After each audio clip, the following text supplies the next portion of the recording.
Located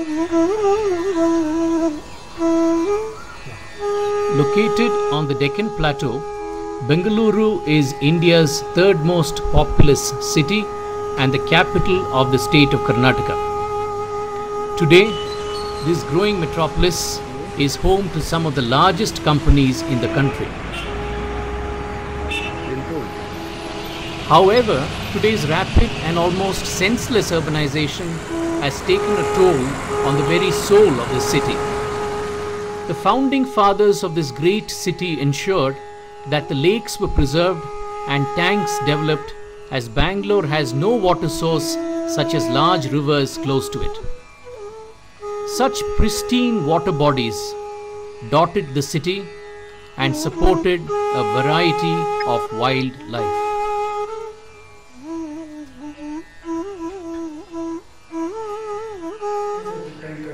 Water capacity of the tanks, and particularly I would like to stress upon here is that the founder of the Bangalore is the late Temple.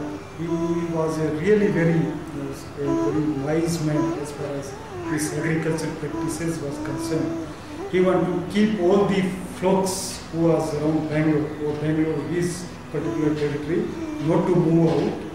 So he is created the facilities for this whole sort of water facilities, irrigation facilities and all that, so that people they can stay comfortably and their Are development and environment at conflict with each other? Not necessarily. If you look at history, when Kempegowda made the layout of the whole Bangalore, when he saw the vision of Bangalore developing, he never compromised on the basic environmental needs, the basic needs of the citizens, of people. Sadly, this is not the case anymore. Today, we find that large buildings and developments have taken a heavy toll on many lakes in the city. As a result, many of the 280 lakes and tanks that existed in the Bengaluru of the 60s, as shown in this map, have disappeared, and one such victim is the 11-acre Mestripalya tank, shown here in a Google Earth picture. The Mestripalya tank is located in the upper middle class suburb of Kormangala. What you see behind me is what exists of the Mestripalya lake today. Takes me back the memory lane. When we built our house in the 70s, this was a brimming lake, a beautiful spot in Kormangala. We used to have a lot of migratory birds coming here. You see the bund there? This entire place had a beautiful bund and would be a lovely place to walk. This lake, what you see, would have so many varieties of animals also. I remember in the evenings if you walk this side, you used to see rabbits. I used to have a pair of Labradors and they used to love water. So I used to sit on the bank and my dogs would go for a swim and come back. The tank has been in existence since the mid-1800s. It provided drinking water for people and cattle living in the villages nearby, as also water for irrigation. However, today it is a huge garbage dump and a potential health hazard. The tank that once supported beautiful birds is now infested by disease-spreading pigs.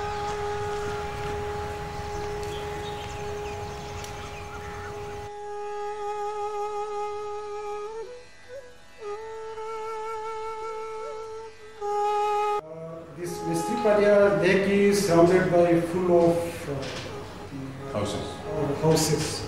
It is totally, I should not use a bad word, but totally a concrete. This one. So the system that has been created 200 years back, where the rainfall is the same. I suppose that rainfall was 800 mm at that time also. It is 800 mm today also. So where this water has to go? It has to flow in somewhere. So everybody has put structures. They will not allow us to fill it in their houses. That land is gone. Percolation also it is reduced to a minimum now because all these roads that has been asphalted and there is hardly any percolation. So where this water has to come as I go? It has to flow on the roads only. A little further down, you will still see a lot of green. You can see very clearly the contour here, how it is going down. This used to be the Mestripalya tank. And let me show this to you on the old Survey of India map of 1970 and 73. This is the Survey of India map of 1970. This is Mestripalya tank. If you look at this tank, it is fed by channels, water channels, flowing into this. The Mestripalya tank, in turn, is connected to the Chinnagara tank, which now is 4th block Koramangala. Developed by who? By the BDA. You also have now dwellings wherever you find these contours. All these have now been bleached. They've all been blocked, and you have houses here. You got roads and you got houses.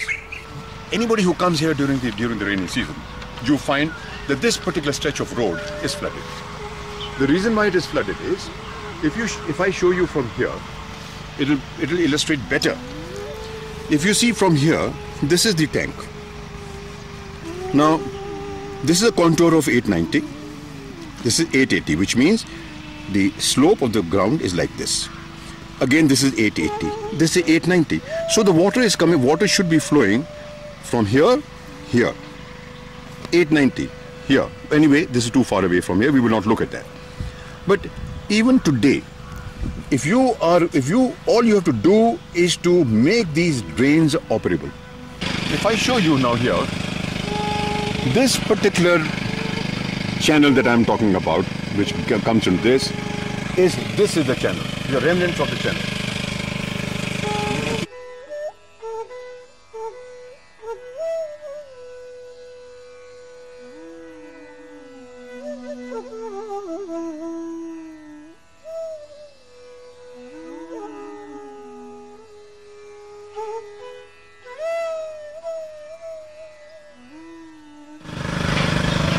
All we need to do is to activate this.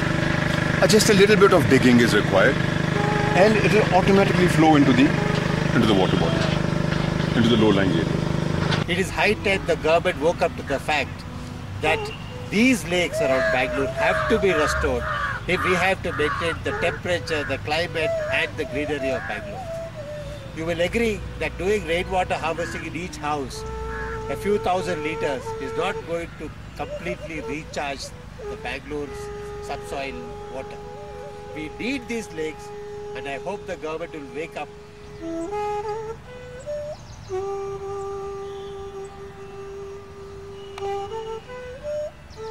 It requires some engineering and planning. There is no doubt in that one. But personally, my feeling is that funding may not be. By diverting some of these channels and some of these drainage system and all that much of money it is not. As a lake development authority, yes. Right now suppose I am sitting over here, I will see that every inch of the lake or pond, what it was there in the past, should get its original shape, what it was there some 50 or 60 years back. Oh, thank you very much. And so the endeavor continues.